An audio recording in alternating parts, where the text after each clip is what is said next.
Oh, hello there. Welcome back to Slash Sisters. I'm Slash Sister Hallie. And I am Slash Sister Jen. And we want to welcome you back to the channel for horror movie reviews by true horror movie fans. That's us. Me and you? Yeah. No way. At least every Friday. I think so. And sometimes throughout the week, too. Yeah, depending on when we decide to drop a ranking video randomly. I didn't even know it was coming. I pulled open my YouTube and I was like, hey, look at that! Yeah, I do that occasionally. She does. I mean, I knew that we recorded it, obviously, because I was there for it. Well, I would hope so. And you know what? There's a bunch of you out there watching us that have yet to hit that subscribe button, so click it. Click it now. Yes, please do. Make sure you stab that so you can stay up to date on everything that we do and don't miss a single video. Yeah, we don't want you to miss anything, because we're always posting something fun. Yeah, shenanigans will be had with or without you. We want you to come along with the shenanigans. Please, come along. Today we are going back to the world of the deadites and the necronomicons, so to speak. Because this is not like the other necronomicons, but... Yeah, but I think it brings in a new lore for the necronomicon. It does bring in a new lore for the necronomicon, yeah. And we'll get into that. We But sure we're will. going to be rounding out one other franchise, finally, thus far. For now, because there has been some very recent announcements, including the announcement of the animated series. That's not recent. Like, but it's like official, and Bruce's voice is official. Like that's like that was official like 2 years ago. Well, I know, but it's like actually like in production now. Like they're doing it. Like it's happening. They for probably real, for were in real. production. Well, I for know, 2 but years. like it's like got a date, I think. Well, yeah, a premiere date finally. But... Yeah. Anyways, let's not argue about it. And more movies announced as well, because there has been not anything official on more movies, but they are definitely coming. So there needs to be, honestly. Yes. That's right, y'all. Today we are talking about, as you can see, Evil Dead Rise. Yes. Our first 4K film, by the way. Yeah. How about that? Yeah. I only bought the 4K version because it said that it was supposed to have special features. There are no special features whatsoever. Oh well. Womp womp. Yes, but I'm a special I know. I want to see the making of the shit. I do too. I especially wanted to see, what is her name? Alyssa Sutherland. Oh my gosh. And the blood. You know? Yeah. I wanted to see that. Yep. Anyway, this movie takes us out of the typical cabin in the woods setting, at least after the first, what would you say, 5 minutes of the film? Yeah, or so. Cold open. Setting, and brings us to the high-rise apartment building, which that actually feels more claustrophobic than any of the other films, and because they're trapped on a single floor of the building. Isn't it like there's like an earthquake or something like that? Yeah, an earthquake happens pretty early in the film. Knocks power out and knocks out the stairs, which is why they can't get out. The elevator. Yeah, right. Yeah, right. like they're just stuck on one floor of their apartment building. So, come with us as the cold wind blows and the angels cry. The living will descend and the dead will rise from way below. Way below. Yeah, I'm not gonna stop. I mean, Amy's back there laughing at me, but I'm never gonna stop. Can't stop, won't stop. Anyways. We start our story at a cabin in the woods, as Hallie kind of pointed out just a minute ago. And I know I personally was concerned about hearing that it was to take place in an apartment building. Yeah, I was like, really? Like, we're gonna go completely away from everything. Well, I mean, to that end, though, a story has to evolve. Yes, I mean, we've absolutely. already, at this point in time, this is the 5th film in the franchise. We've had 3 films, 2 of which at the exact same cabin. Right. Well, it was supposed to be the same. Well, cabin. yeah. Right. But I think in actuality it was 2 separate cabins, wasn't it? 2013, I believe, is meant to be the same cabin as well. I don't know if it's meant to be the same cabin, but it's definitely meant to be... It's got the same look, for sure. Well, I mean, they definitely were trying to pay homage to it. For sure. But yeah, so we do start our story at a cabin in the woods, and we started it out with, like just these perfect little nods that kind of make me all giddy and happy inside. You mean like the POV camera flying through the woods and everything like that? Yeah. Which actually turned out to be a drone. Yeah. Because this is 2023. And, I mean, let's be honest. The original film, the way that they filmed it, wasn't it a camera strapped to a 2x4 and Sam and Bruce were running through the woods with it? Well, so that's what they did for the woods parts, but for, like, the parts where they were over water, they literally had, like, the camera operator, like, it was strapped to, like, a big plywood piece, and they had other people walking along the side carrying the camera operator on top of the water so that they could get the shot. I saw pictures of it last night when I was kind of doing some research. Wow. But yeah, I was like, whoa. Like, what a difference in... I mean, and like, you can achieve that shot fucking easy now, you know? Yeah, like, you can. Anybody can strap a camera, get a drone camera, and just... There you go. Right. So, yes, the film very much starts off like it does in the older ones with the shaky cam, but it does turn out to be a drone, like I said. Yep. And we run into, at least 3 people, I think? Well, I think so. So the drone kind of like pulls up on like a dock. And, yeah, right. There's 2 people, and it's that's right. There's 2 people on the dock, and there's 1 person in the Caleb cabin. and Teresa. Yeah, and then the girlfriend of the guy who's flying the drone is sick in the cabin. So, yeah. We see Teresa, whatever. I don't know if we ever hear her name. Anyway, trying to comfort her sick cousin Jessica, who is in the cabin.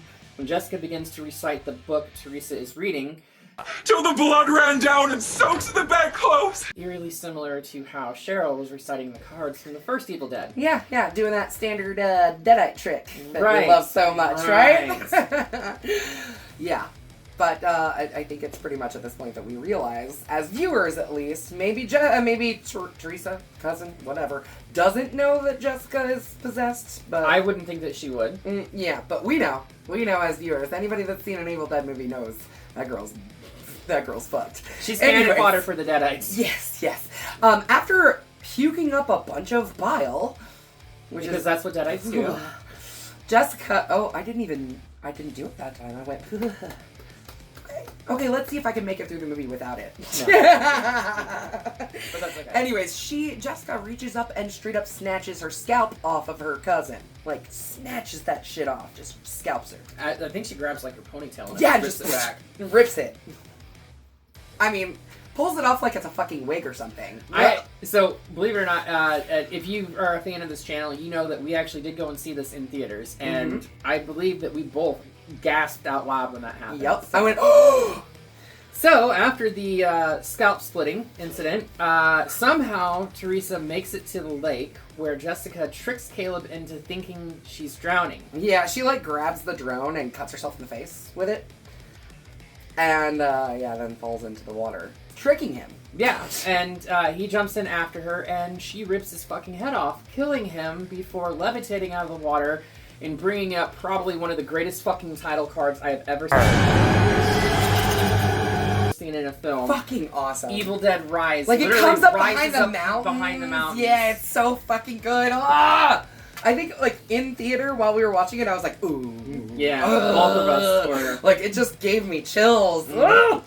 So good. And plus, it had been 10 years since we had gotten a new Evil Dead movie. We'd had Ash vs. Evil Dead in the time between. Honestly, it was more comedic. Absolutely. This takes it still back. Funny. Well, it does a lot of fan service. So for fans of the franchise, if you've seen Evil Dead 1, Evil Dead 2, it does a lot of fan service to those. But it definitely takes it back to the horror element. Oh, absolutely. But some of the lines that come out of Ellie's mouth, oh my god. How can you not laugh? You know what I mean? Like, oh, gosh. Right. It gives us that dark humor that the Deadites have that just definitely feeds my soul. Anyways. We're sick, twisted individuals. Yes, what can we we say? So we go to, according to the screen at the bottom, one day earlier, where we meet Beth, a guitar tech who has just found out she's pregnant. Oopsie. Oops. She goes to visit her sister Ellie, a tattoo artist, and her 3 kids, Danny, Bridget, and Cassie, at their apartment, which is an old condemned bank that is about to be torn down. Yep. we find out that Beth really hasn't been very present in her sister's life. She's just been too busy out on the road, I guess. But she hadn't even listened to the voicemail that Ellie had left her 2.5 months prior, letting her know that her husband had left her and her kids. So yeah, like Beth doesn't even know that like the husband's gone. Right, she brings gifts for like everyone, including the husband. Yeah. So the kids take off, as kids typically tend to do. Yeah. To go pick up pizza. When they return, the building is hit with an earthquake, while the kids are still in the parking garage. Yeah. Or car hole, as some people call it. Yeah, sure. The earthquake actually, like, it tries to swallow the pizza, but it opens up a hole in the ground of the parking lot, and it leads to an old bank vault, which, of course, Danny decides to climb down into. Because he's an idiot. Yes. And he's a kid. And he will prove that over and over again in this movie, that he's a fucking idiot. Mm-hmm. But he's a teenager, so, you know, like, I mean, you gotta give him a little bit of, like, leeway room, I guess. I mean, teenagers are fucking idiots. Yeah, anyway. they are. Come at me. I know I was a fucking idiot. But anyways, down in this place, there's, like, religious relics hanging everywhere, and then he, like, you know, kind of finds some weird shit. There, he finds a new version of a book that we all know and love, the Necronomicon Ex Mortis. Yes. As well as some vinyl records, which he brings back to the apartment with him. So, I believe in the movie, they actually refer to it as the Naturum de Monto, which is what they That is refer true. to it in the original Evil Dead. Naturum de Monto, the Book of the Dead. So, That is true. And there's been We're like a going to lot call it Necronomicon just because it's easy. so much easier to say. I don't do Latin. Unless it's Pig Latin. Uye, upitse, urkje. Yeah. Yeah. Anyways, I speak Big Latin too. Weird. I do speak 2 languages. Anyway. There's been a lot of interviews with both Sam and Bruce and Lee Cronin, who's the director of this movie, about the idea that the 3 Necronomicons that Sam Ash introduced sees, in Army of Darkness. Right. All of them, like, so the original Necronomicon that Is Evil Dead 1, Evil Dead linked 2, to Ash. Army of Darkness. Yeah. And then the second one is the 2013 Evil Dead, and now this is the third one. That was Lee's pitch when he came to Sam Right. Raimi, talking about how he, like, you guys did one, Fede Alvarez did one, I want to take the third one, and we can make this a new mythos. Yeah. And I love it. Which means that these are all a continuation story set in the same fucking universe, which has big implications Yes, for, it does, for the Ash future. versus Evil Dead and the future of the franchise. Yeah, absolutely. Which I'm extremely excited to see what happens in the coming years. All right, we need to get back to this. Yes, We're we still do. getting off topic. Anyway, so Danny thinks that they could try and sell the Necronomicon to get some money from their mom because they are struggling since Dad left. I mean, go figure. When Danny tries to open the book, the teeth prick his finger and a drop of blood falls onto the book, and the book swallows, sucks the blood up. I mean, it is inked in blood. Yeah, so. yeah. Maybe it just needed to write a new passage. Yeah, who knows? Bridget basically being extremely scared and seeing what is inside the book is like, close that shit, and basically just nopes out of the room. Which is probably what I would do too. I'd be like, no, don't read the book. Danny's dumb ass decides to listen to the records, which is a recording of priests discussing the book in 1923. And we also end up getting a small voice cameo for eagle-eared fans that can hear Bruce in the background saying, Destroy it! It's called the Book of the Dead for a reason! Yep. So, Now, with this being set in the same universe as, like, Army of Darkness and everything like that, that actually implies that perhaps Bruce traveled back in time at a different point and was there trying to warn the priest not to fucking read the book again. So actually, Lee Cronin, the director, said that's basically canon. That canon? That it is his idea that Ash has traveled to another time period and he was trying to stop them. That's according to Lee Cronin. That was not according to Sam and Bruce or Rob or Ivan or any of the other guys that are part of this big old group of people that are Evil Dead. But yeah, according to Lee Cronin, that is Ash's voice in another time period. That's amazing. Yes. The record then plays a recording of a priest reciting the incantations from the book, which summons the entities known to us as the deadites. I don't know why I'm so excited about the... I know why I'm excited. Because they're fucking crazy, and they're fucking awesome. So, anyways, right after this, though, we are treated to another drone-style shot as an unseen force attacks Ellie in the elevator. Ellie in the elevator. Yes. And we get what is canon in virtually every single Evil Dead movie. Yep. The rape scene. Yes. Unfortunately. But this is a lot more... it's not as explicit. It's not as explicit.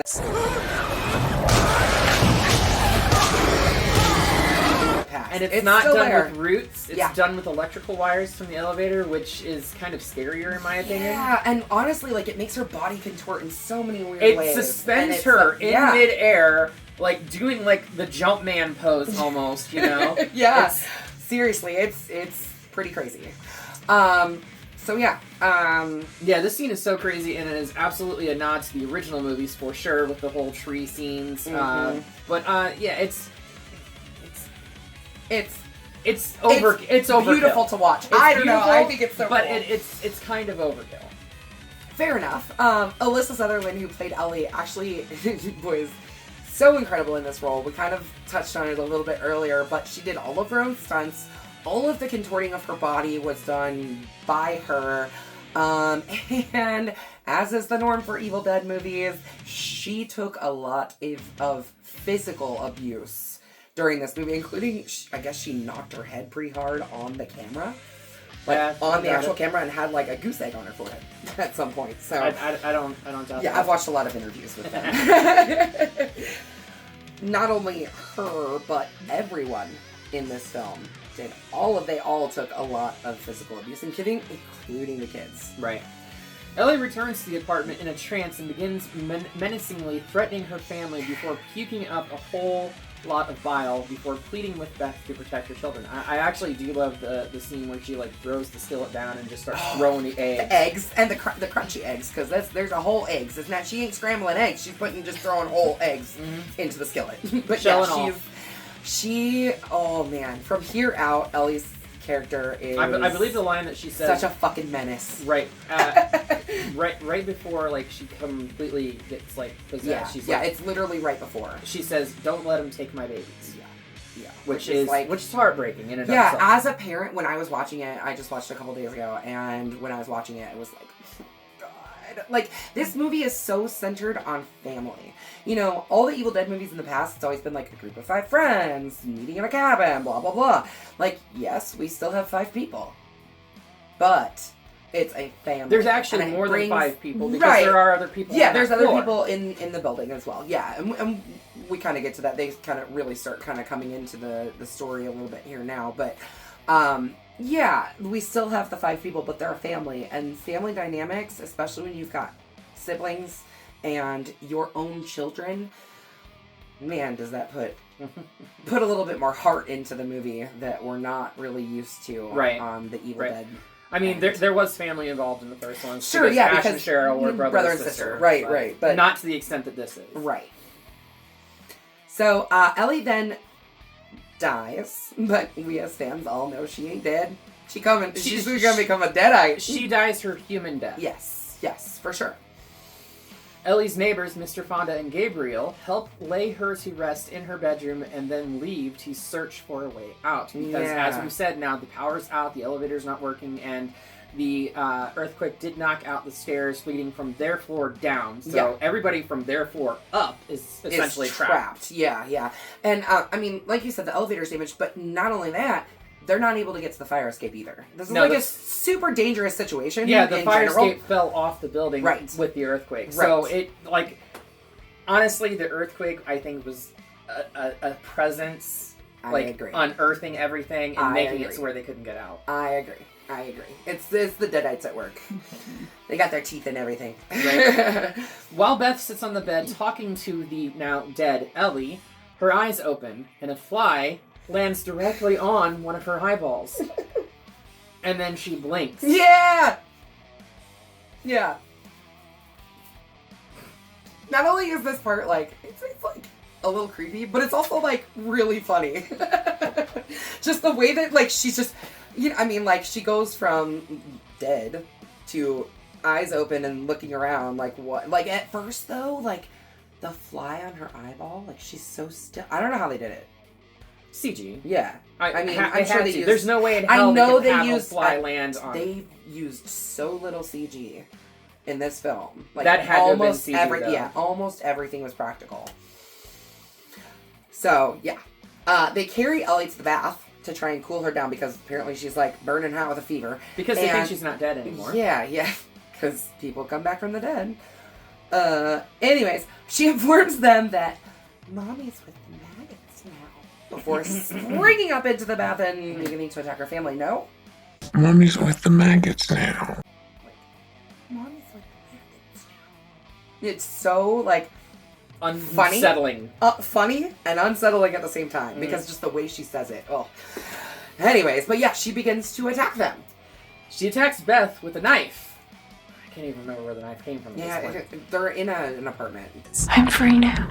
Free from all you titty-sucking parasites. And then attempts to attack Bridget with a semi-repaired, functioning tattoo gun. Yeah, she had been. They showed her working on it at the beginning, like trying to fix it at the beginning of the movie. But effectively carving a deep cut into her face. Yeah. Beth and the kids are able to get Ellie locked out of the apartment, and then we are treated to some of the most insane, ridiculous kills in the movie, for sure. It's definitely... this is fan service, for sure.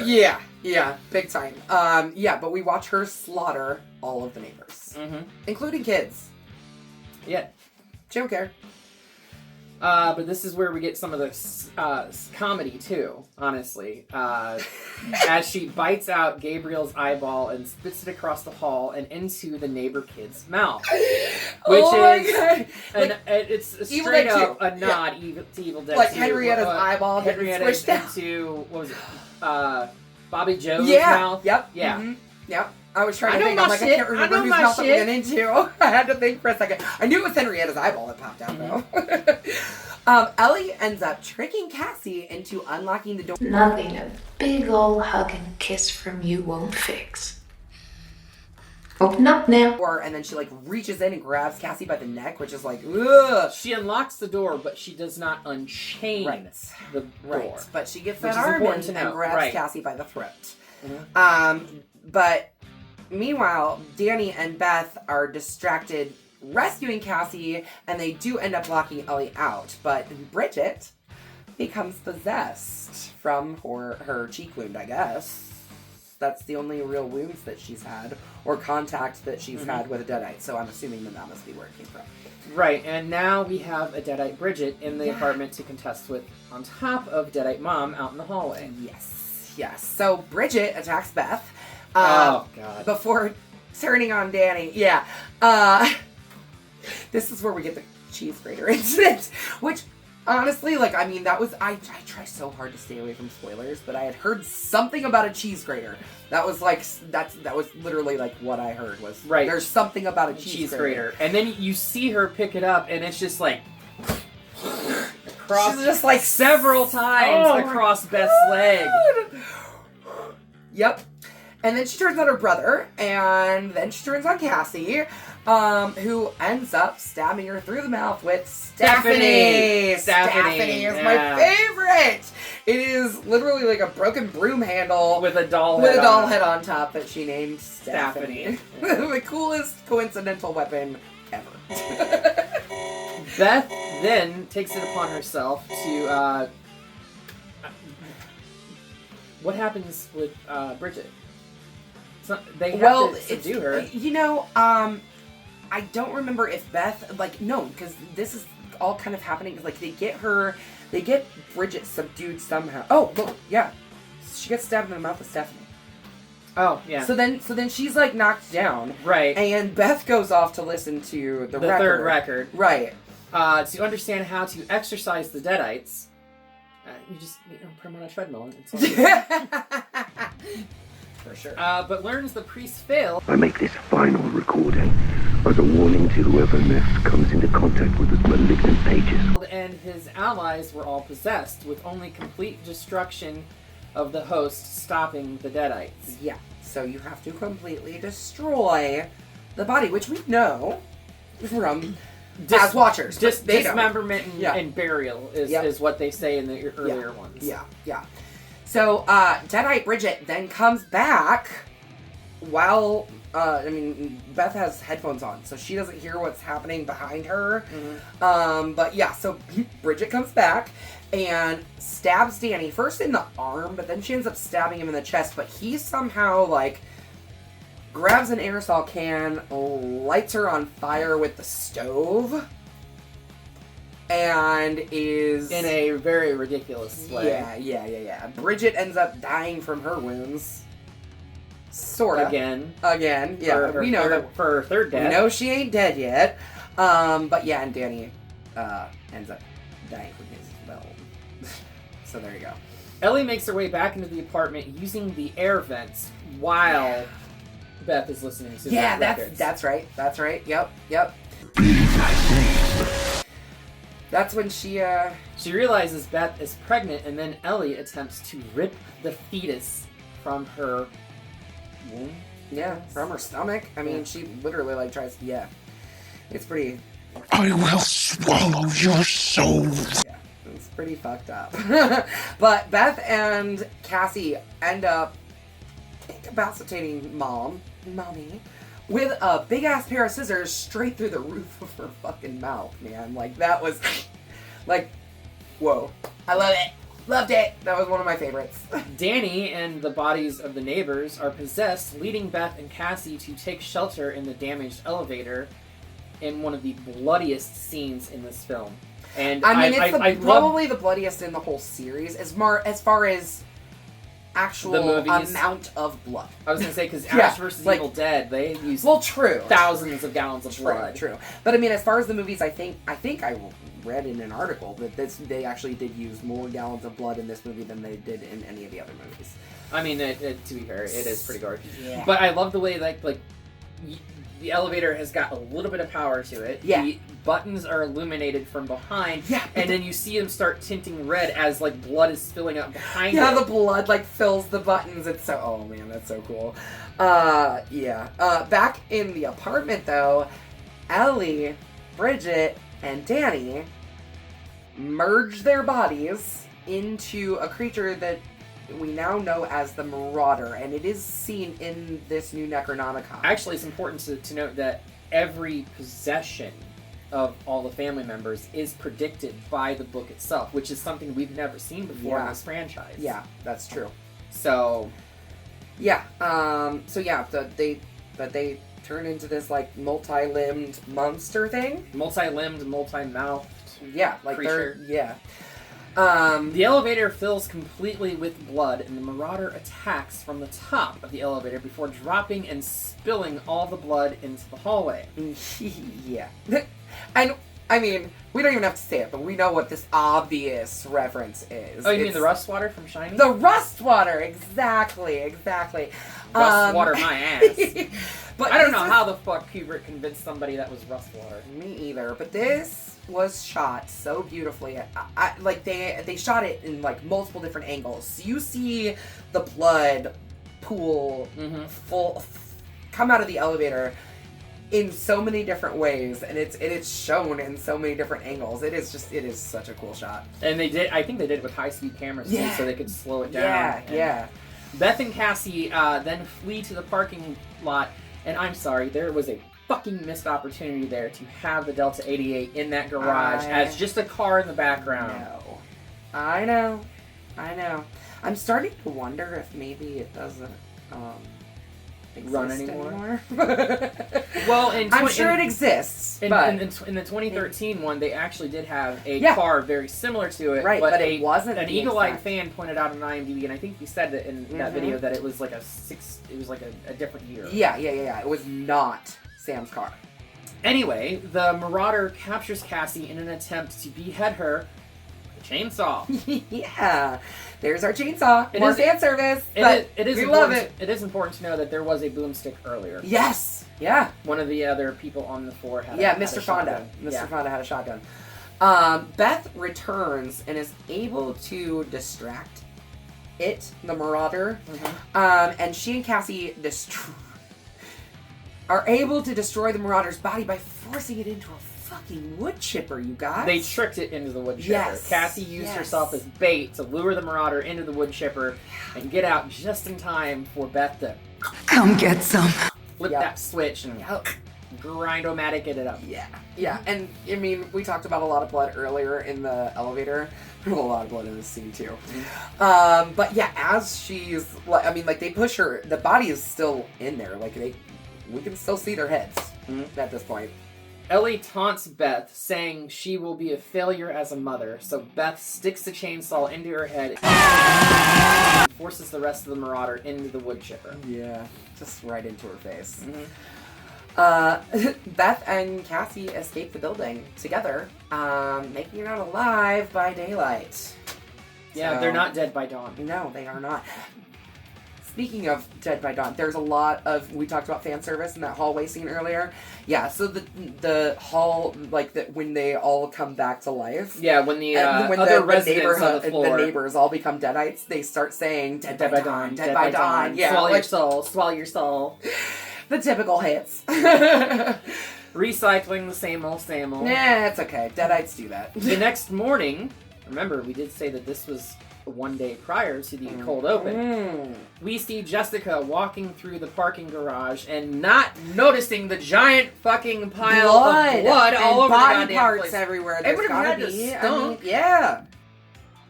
But she gets to her car and is apparently attacked by an unseen force. Another little drone shot. Yep, leading us to the beginning of the movie where she is possessed. Yep. And we we end exactly where we began. And that's the end of the movie, folks. Oh, it's like a circle. It is. It's like a circle. It is a circle. Yeah. So that's that. For now. For now, yes. I do like there's I mean, we do have two living people from this, so... Right. There's a line in there that Cassie says to Beth that you'll make a great mom someday. And Beth's like, really? And she's like, yeah. You know how to lie to kids. I mean, I don't think we've given a single one down, so yeah. 2, straight to the fucking sky. Yep, right up. Straight up. We've talked about how much we love this movie. There's no hiding what we believe, and that's that. Yeah. We don't need to tell you anymore. Come at us. We've told you already. We love this fucking movie. So, with that, let's get it the fuck out of here. Whee! Send it back to the high rise in LA.